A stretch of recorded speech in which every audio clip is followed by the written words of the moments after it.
সুপ্রিয় দর্শক, অনেক দিন ধরে ভাবছি যে জমিদার বাড়িতে যাব, তাজহাট জমিদার বাড়ি।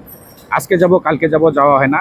তো আজকে নিয়ত করে বাইরে হলাম এই বিকালবেলা যে জমিদার বাড়ি তাজহাটে যাব, সেখানে গিয়ে দেখব আসলে কি কি দেখার বিষয় রয়েছে।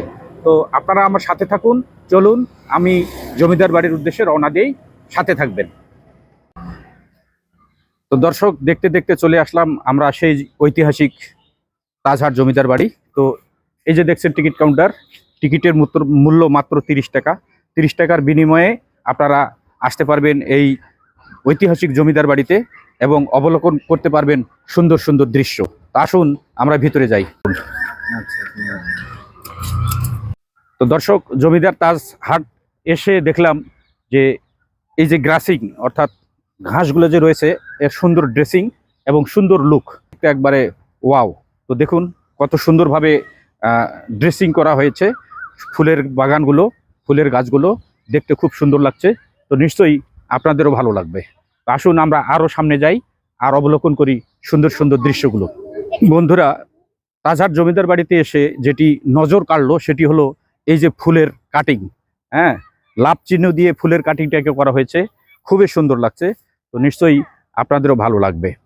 হ্যাঁ, দেখুন এখানে একটি প্রাণীর আকৃতি দিয়ে এই ঘাসকে গ্রাচিং করা হয়েছে, এটি তার লেস। হ্যাঁ, সুন্দর সুন্দর সুন্দর দৃশ্য। ঘাসের যে কাটিং বা ফুল বাগানের যে কাটিংগুলো, সেগুলো অত্যন্ত মনোমুগ্ধকর এবং হৃদয়কে স্পর্শ করে। তো আপনারা চারদিকে খেয়াল করলে দেখতে পাবেন যে এই যে ফুলের গাছগুলো, এগুলো কত সুন্দরভাবে ড্রেসিং করা হয়েছে, কাটা হয়েছে। তো নিশ্চয়ই আপনাদের সকলের ভালো লাগবে। তো চলুন আমরা আরও সামনে যাই।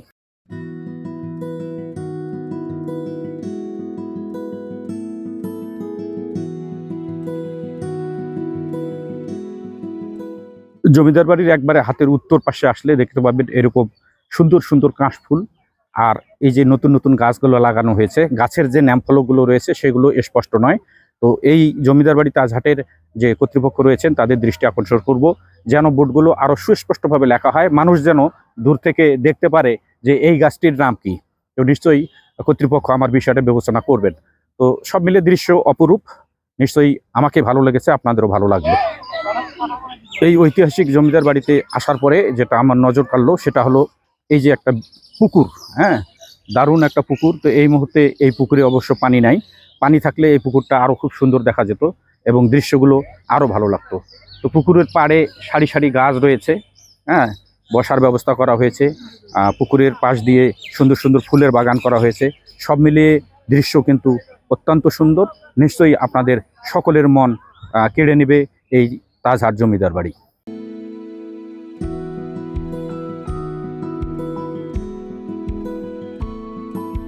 জমিদার বাড়িতে এসে চারদিকে ফুলের বাগান, সুন্দর যে দৃশ্য, গাছপালাগুলো সারি সারি, সেগুলো অবলোকন করলাম। এতক্ষণ যেগুলো আপনারা দেখলেন বা আমি দেখলাম, সেগুলো ছিল জমিদার বাড়ির বাইরের দৃশ্য। এখন আমি মূল ফটকে এসেছি। এই যে দেখুন জমিদার সেই বাড়িটি, যে বাড়িটি জন্য এতক্ষণ আপনারা অপেক্ষা করতেছেন, আমি অপেক্ষায় আছি। সেই বাড়িটির ভিতরে আমরা যাব। তো চলুন, আসুন ভিতরে যাওয়া যাক।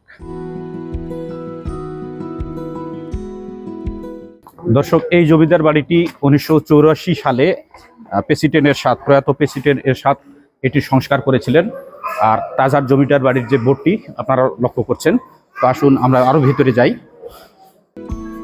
এই জমিদার বাড়িতে ঢোকার পরেই প্রথমে যেটা আপনাদের দৃষ্টি আকর্ষণ করবে সেটা হলো এই যে শেল, অর্থাৎ ব্রিটিশ আমলের যে পুরানা শেল, যেটা যুদ্ধক্ষেত্রে ব্যবহার করা হতো, সেই শেল দুই পাশে দুইটি রয়েছে। আপনারা খেয়াল করুন, এই যে এগুলো হলো ব্রিটিশ শেল, যেগুলো ইতিপূর্বে যুদ্ধ কার্যক্রমে ব্যবহার করা হতো। সেই শেল দুটোই প্রথমে স্থাপন করা হয়েছে। আসুন,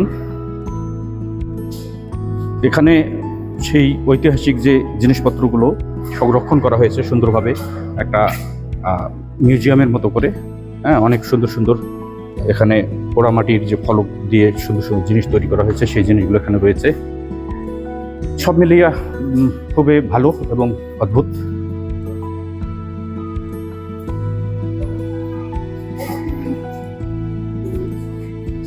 এখানে কিছু ফলক রয়েছে যেগুলো আরবিতে লেখা। এগুলো অনেক দিনের ইতিহাস এবং ঐতিহ্যের সাক্ষী বহন করে। তো আপনারা আস্তে আস্তে জমিদার বাড়িটাকে দেখবেন আর সুন্দর সুন্দর জিনিসগুলো অবলোকন করবেন, নিশ্চয়ই ভালো লাগবে। তো সব দিকে একই রকমের মূর্তি, বিভিন্ন ধরনের নিদর্শন যেগুলো ইতিপূর্বে সংরক্ষণ করা হয়েছিল সেগুলো এখানে স্থান পেয়েছে।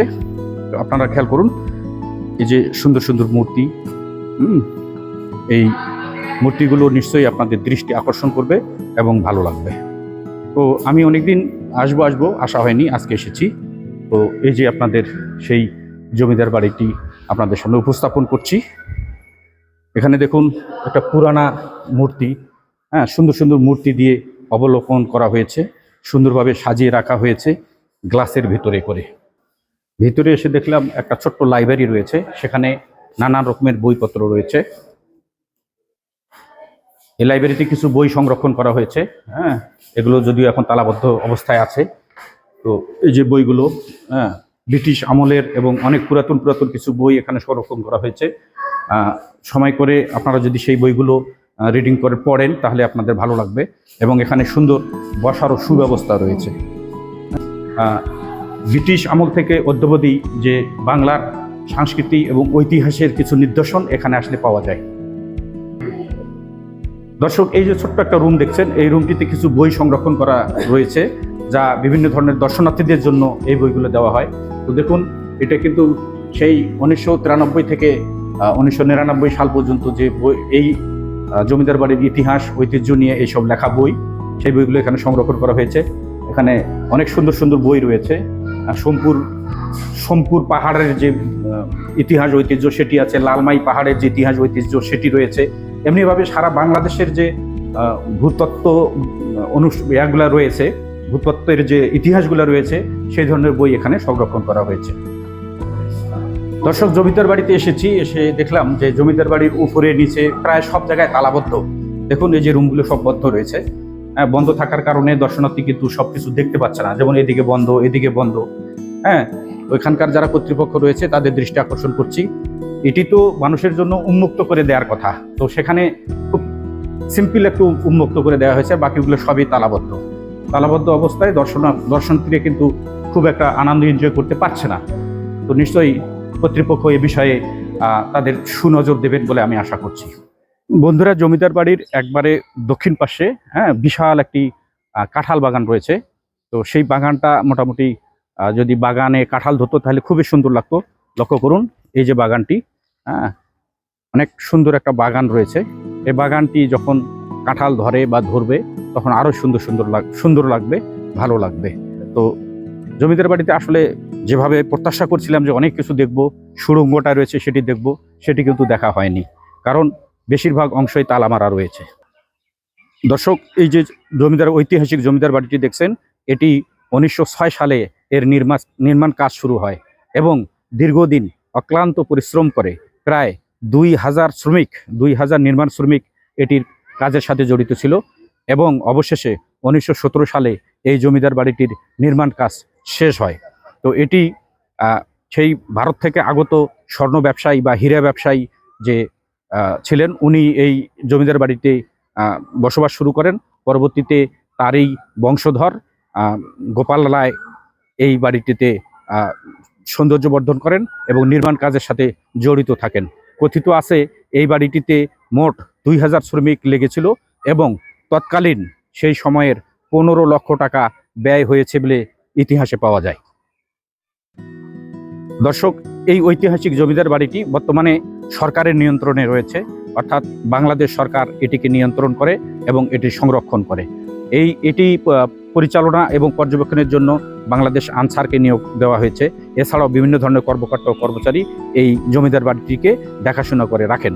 তো এখানকার যে পরিবেশ সেটি হলো অত্যন্ত ভালো এবং সুন্দর পরিবেশ, ঝকঝকে ফকফকে, কোথাও ময়লা কিংবা আবর্জনা নেই। সুন্দর পরিবেশে এই জমিদার বাড়িটিকে এখানে উপস্থাপন করা হয়েছে। তো আপনারা সপরিবারে এই জমিদার বাড়িতে নির্দ্বিধায় এসে ক্ষণিক সময়ের জন্য কিছু আনন্দ উপভোগ করতে পারেন। তো সবাই ভালো থাকবেন আর আমার এই ভিডিওটা ছড়িয়ে দিবেন, সারা বাংলাদেশের মানুষ যেন এই ঐতিহাসিক জমিদার বাড়িটি দেখতে পারে।